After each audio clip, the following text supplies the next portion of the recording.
Hi friends, welcome back to APGH all in one YouTube channel. ఈ video T20 world cup మ్యాచ్లకు సంబంధించి ఇది match number 20 Canada versus UAE మ్యాచ్లు జరిగిన దాని గురించి గ్రూప్ డీలోని వరల్డ్ కప్ T20 మ్యాచ్లకు సంబంధించి గ్రూప్ డీలోని లీగ్ మ్యాచ్లకు సంబంధించి ఈ వీడియో. ఈ మ్యాచ్ ఢిల్లీలోని అరుణ్ జైట్లీ స్టేడియంలో గ్రౌండ్ పిచ్ అంతా కూడా బ్లాక్ సాయిల్ సంబంధించిన పిచ్ కాబట్టి పెద్దగా బాల్ అయితే బౌన్స్ ఎక్కువ కాదు. ఈ విధంగా దీనికి సంబంధించి వీడియో కెనడా టాస్ గెలిచి బ్యాటింగ్ ఎంచుకున్నారు. రెండు టీంలు ముందు ఆడిన మ్యాచ్లతోటి ఆ గ్రూప్ లో మిగతా దేశాలతోటి మిగతా జట్లతో ఆడిన మ్యాచ్లో ఓడిపోయి ఉన్నారు. ఇప్పటి వరకు గ్రూప్ పరంగా కెనడా గానీ యూఏఈ గానీ ఒక విజయం కూడా లభించలేదు. ఈ విధంగా ఓడిపోయిన టీంలు ఇప్పుడైతే పోటీ పడుతున్నారు. కెనడా ఓపెనర్స్ గా సామ్రా, కెప్టెన్ బజ్వా వచ్చారు క్రీజ్ లోకి. యూఏఈ మొదటి ఓవర్ బౌలింగ్ హైదర్, ఒక ఓవర్ పూర్తయ్యేటప్పటికి 6 రన్స్, రెండో ఓవర్ బౌలింగ్ జునైద్ వేసిన బౌలింగ్ ద్వారా Bajwa Canada captain 11 runs 11 balls కి యూఏఈ కెప్టెన్ వసీం క్యాచ్ పడగా అవుట్ అవడం జరిగింది. ఈ విధంగా కెనడా తన మొదటి వికెట్ అయితే కోల్పోయింది. క్రీజ్ లోకి దలీవాల్ వచ్చారు. 2 ఓవర్లు పూర్తయ్యేటప్పటికి 14 రన్స్, ఒక వికెట్ కోల్పోయింది కెనడా. 3వ ఓవర్ బౌలింగ్ హైదర్, 3 ఓవర్లు పూర్తయ్యేటప్పటికి 19 రన్స్. 4వ over bowling Junaid right hand fast bowling చేస్తుంటారు. ఇక్కడ ఈ జునైద్ ద్వారా సామ్రా 5 రన్స్ 5 బాల్స్ వద్ద అలీషాన్ క్యాచ్ పడగా అవుట్ అవడం జరిగింది. క్రీజ్ లోకి కట్టన్ వచ్చారు. 4వ ఓవర్లో పూర్తయ్యేటప్పటికి 28 రన్స్, 2 వికెట్లు కోల్పోయింది కెనడా. 5వ over bowling Arfan right hand fast bowling చేస్తూ ఉంటారు. 5 ఓవర్లు పూర్తయ్యేటప్పటికి 38 రన్స్, 2 వికెట్లు. 6వ over bowling Jawadullah left hand fast bowling చేస్తూ ఉంటారు.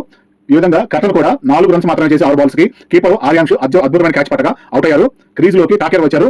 ఇక్కడికి 6 ఓవర్లు పూర్తయిపోయింది. 6 ఓవర్లకి 39 రన్స్ చేసి 3 వికెట్లను కోల్పోయింది కెనడా. Drinks break. 7వ ఓవర్ బౌలింగ్ హైదర్, 7 ఓవర్లు పూర్తయ్యేటప్పటికి 51 రన్స్, 3 వికెట్లు. 8వ ఓవర్ బౌలింగ్ జవాదుల్లా 8 ఓవర్లు పూర్తయ్యేటప్పటికి 57 రన్స్, 3 వికెట్లు. 9వ ఓవర్ బౌలింగ్ అర్ఫాన్ 9 ఓవర్లు పూర్తయ్యేటప్పటికి 63 రన్స్. 10వ over bowling Farooq right hand spin చేస్తూ ఉంటారు. 10 ఓవర్లు పూర్తయ్యేటప్పటికి 71 రన్స్ చేసి 3 వికెట్లను కోల్పోయింది కెనడా. ఇక్కడికి సగం ఇన్నింగ్స్ పూర్తయింది. 10 ఓవర్లకి రన్ రేటు 7.1 గా ఉంది. 11వ ఓవర్ బౌలింగ్ అర్ఫాన్ 11 ఓవర్లు పూర్తయ్యేటప్పటికి 81 రన్స్, 3 వికెట్లు. 12వ ఓవర్ బౌలింగ్ ఫారూక్ 12 ఓవర్లు పూర్తయ్యేటప్పటికి 93 రన్స్, 3 వికెట్లు.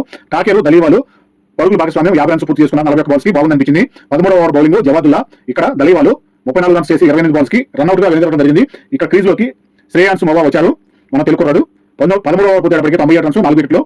14వ over bowling Harshit left hand spinning చేస్తుంటారు. అద్భుతమైన స్పిన్నర్ అయితే విధానం, బౌలింగ్ చేసే విధానం, వికెట్లు తీసుకునే విధానం, రన్స్ చాలా తక్కువగా ఇస్తూ ఉంటాడు. ఈ విధంగా 14 ఓవర్లు పూర్తయ్యేటప్పటికి 100 రన్స్, 4 వికెట్లు కోల్పోయింది కెనడా. Drinks break. 15వ ఓవర్ బౌలింగ్ హైదర్, 15 ఓవర్లు పూర్తయ్యేటప్పటికి 106 రన్స్, 4 వికెట్లు. 16వ ఓవర్ బౌలింగ్ హర్షిత్ 16 ఓవర్లు పూర్తయ్యేటప్పటికి 119 రన్స్, 4 వికెట్లు. 17వ ఓవర్ బౌలింగ్ అర్ఫాన్ 17 ఓవర్లు పూర్తయ్యేటప్పటికి 120 రన్స్, 4 వికెట్లు. 18వ ఓవర్ బౌలింగ్ జునైద్ టాకేర్ తన అర్ధ సెంచరీ పూర్తి చేసుకున్నారు. 41 బాల్స్ కి 50 రన్స్ పూర్తి చేసుకోవడం జరిగింది. ఈ విధంగా టాకేర్ కొంతవరకు బ్యాటింగ్ పరంగా బాగుందనిపించిన వెంటనే కూడా మయాంక్ క్యాచ్ పడగా అవుట్ అవడం జరిగింది. టాకెర్ కూడా క్రీజ్ లోకి జస్కరన్ దీప్ వచ్చారు. 18 ఓవర్లు పూర్తయ్యేటప్పటికి 131 రన్స్, 5 వికెట్లు కోల్పోయింది కెనడా. 19వ ఓవర్ బౌలింగ్ జవాదుల్లా 18 ఓవర్లు పూర్తయ్యేటప్పటికి 136 రన్స్, 5 వికెట్లు. 20వ ఓవర్ బౌలింగ్ జునైద్ వేసిన బౌలింగ్ ద్వారా శ్రేయస్ మువా 21 రన్స్, 21 బాల్స్ కి ఆలిషాన్ క్యాచ్ పడగా అవుట్ అయ్యారు. క్రీజ్ లోకి జాఫర్ వచ్చారు. జాఫర్ కూడా పెద్దగా రన్స్ ఏమి చేయకుండానే 5 రన్స్ మాత్రమే చేసి 3 బాల్స్ కి హైదర్ క్యాచ్ పడగా అవుట్ అయ్యారు. ఈ విధంగా వెంటనే కెనడా వికెట్లను అయితే కోల్పోతూ ఉంది. క్రీజ్ లోకి ఆఖరి బాల్ ఆడటానికి హెలిగర్ వచ్చారు. 20వ ఓవర్ పూర్తయ్యేటప్పటికి 150 రన్స్, 7 వికెట్లను కోల్పోయింది కెనడా. జవాదుల్లా బౌలింగ్ పరంగా 1 వికెట్, జునైద్ బాల్ తో 5 వికెట్లు తీయడం జరిగింది. జునైద్ చేసిన బౌలింగ్ పరంగా కెనడా వెంటనే అవుట్ అయ్యి యూఏఈ పరంగా జునైద్ వేసిన బాల్ చాలా బాగా రన్స్ కట్టడి చేసి తక్కువ టార్గెట్ అయితే జునైద్ ఇవ్వగలిగాడు. ఈ విధంగా బౌలింగ్ పరంగా, ఫీల్డింగ్ పరంగా యూఏఈ అద్భుతమైన ఆధిక్యాన్ని కెనడా మీద చూపించిందని అర్థం చేసుకోవాలి. 150 రన్స్ కే కట్టడి చేయగలిగింది. ఈ విధంగా యూఏఈ టార్గెట్ 151 రన్స్ తోటి ఓపెనర్స్ గా ఛేదించడానికి కీపర్ ఆర్యాన్స్, కెప్టెన్ వసీము ఇద్దరు క్రీజ్ లోకి వచ్చారు. యూఏఈ బౌలింగ్ చాలా బాగుంది అనిపించేలా మళ్ళీ వీరు బ్యాటింగ్ తోటి కూడా అదే విధంగా అద్భుతంగా అనిపించి విజయాన్ని సాధిస్తారు అన్నట్లుగా అయితే అంత దృఢంగా అయితే వీళ్ళ టీం ఉందని చెప్పుకోవాలి. ఈ విధంగా బ్యాటింగ్ అయితే కొనసాగింది. కెనడా మొదటి ఓవర్ బౌల్ చేయడానికి కేసనా వచ్చారు. 1 ఓవర్ పూర్తయ్యేటప్పటికి 4 రన్స్, 2వ ఓవర్ బౌలింగ్ హెలిగరు 2 ఓవర్లు పూర్తయ్యేటప్పటికి 10 రన్స్, 3వ ఓవర్ బౌలింగ్ కేసనా ద్వారా యూఏఈ కెప్టెన్ వసీము 4 రన్స్ మాత్రమే చేసి 8 బాల్స్ కి దలీవాల్ క్యాచ్ పట్టగా అవుట్ అవడం జరిగింది. క్రీజ్ లోకి ఆలిషాన్ వచ్చారు. 3వ ఓవర్ పూర్తయ్యేటప్పటికి 14 రన్స్, 1 వికెట్ కోల్పోయింది యూఏఈ. 4వ ఓవర్ బౌలింగ్ హెలిగరు 4 ఓవర్లు పూర్తయ్యేటప్పటికి 18 రన్స్, 1 వికెట్. 5వ ఓవర్ బౌలింగ్ కేసనా 5 ఓవర్లు పూర్తయ్యేటప్పటికి 22 రన్స్, 1 వికెట్. 6వ ఓవర్ బౌలింగ్ జస్కరన్ దీప్ 6 ఓవర్లు పూర్తయ్యేటప్పటికి 39 రన్స్, 1 వికెట్. ఇక్కడికి పవర్ ప్లే పూర్తయింది. పవర్ ప్లే పూర్తయ్యే లోపు 39 రన్స్ చేసి 1 వికెట్ అయితే కోల్పోవడం జరిగింది యూఏఈ. Drinks break. 7వ over bowling Zafar left hand spinning చేస్తూ ఉంటారు. స్పిన్ బౌలింగ్ అద్భుతంగా చేస్తూ ఉంటారు. ఇలా లెఫ్ట్ హ్యాండ్ స్పిన్నర్ ద్వారా జాఫర్ వేసిన బాల్ కి అలీషాన్ కూడా 5 రన్స్ మాత్రమే చేసి 13 బాల్స్ ఆడి కాటన్ క్యాచ్ పట్టగా అవుట్ అయ్యారు. ఈ విధంగా అలీషాను ముఖ్యమైన వికెట్, అలాగే కెప్టెన్ వసీం కూడా ముఖ్యమైన వికెట్లు వెంటనే అవుట్ అవడం జరిగింది. క్రీజ్ లోకి మయాంక్ వచ్చారు. 7 ఓవర్లు పూర్తయ్యేటప్పటికి 41 రన్స్, 2 వికెట్లు. 8వ ఓవర్ బౌలింగ్ అంచు ద్వారా లెఫ్ట్ హ్యాండ్ స్పిన్ చేస్తూ ఉంటారు.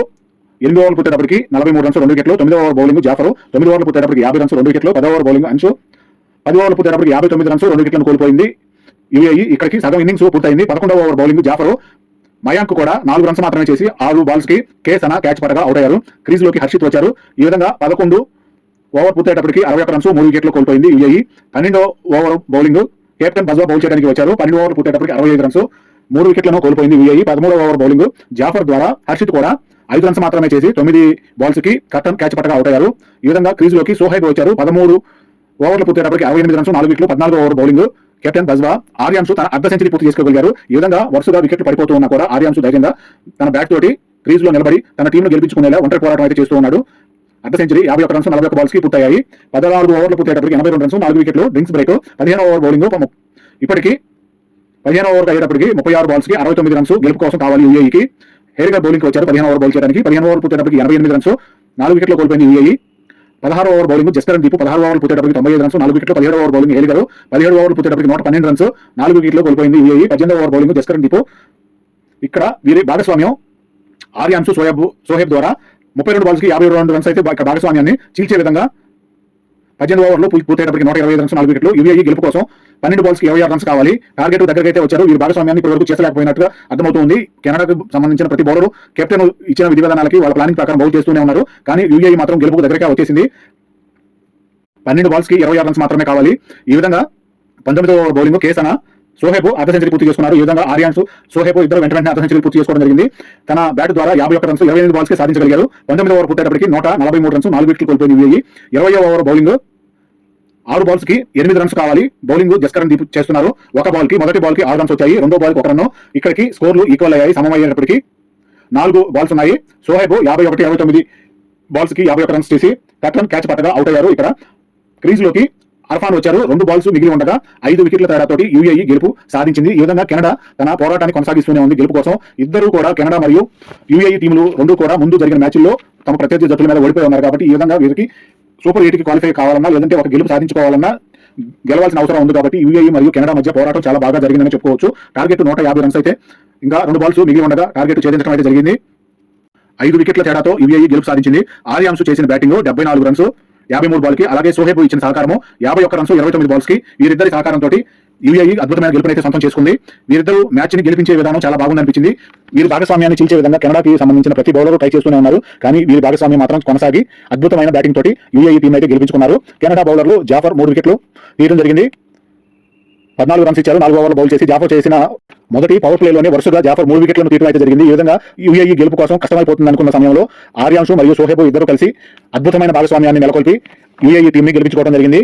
యూఏఈ కెనడా బ్యాటింగ్ సమయంలో అద్భుతమైన బౌలింగ్ చేసి బౌలర్లు బౌలింగ్ ని అలాగే బ్యాటర్లు ఎక్కువ రన్స్ రాకుండా బ్యాటర్లను కట్టడి చేస్తూ అద్భుతమైన బౌలింగ్ ప్రతిభను చూపించిన జునైద్ తీసిన 5 వికెట్లకు గాను ప్లేయర్ ఆఫ్ ది మ్యాచ్ అవార్డును అయితే జునైద్కి ఇవ్వడం జరిగింది. ఈ విధంగా యూఏఈ టీము బ్యాటింగ్ పరంగా బౌలింగ్ పరంగా ఫీల్డింగ్ పరంగాను బాగుందనిపించేలా కెనడా మీద అద్భుతమైన విజయాన్ని అయితే సొంతం చేసుకోవడం జరిగింది. జునైద్కి మ్యాన్ ఆఫ్ ది మ్యాచ్ రావడం కూడా టీంలోని సభ్యులందరూ ఆనందాన్ని వ్యక్తం చేశారు. ఈ విధంగా యూఏఈ మ్యాచ్ అయితే గెలిచిన ఆనందంలో ఉంది. కెనడా పాయింట్లు ఏమీ సాధించలేదు పాయింట్ల పట్టికలో. ఈ విధంగా కెనడా పాయింట్ల ప్రకారం 0లో ఉంది. యూఏఈ 2 పాయింట్లను సాధించి పాయింట్ల పట్టికలో 4వ స్థానంలో కొనసాగుతూ ఉంది. ఇది ఈ యూఏఈ మరియు కెనడాకి మధ్యన జరిగిన మ్యాచ్ గురించిన వివరాలు. ఈ విధంగా ఆర్యాంశు సోహెబ్ చేసిన పోరాటం చాలా గొప్పదని చెప్పుకోవచ్చు. తన బ్యాటింగ్ ద్వారా టీం మీద గెలుచుకున్నారు. ఈ వీడియో థాంక్యూ.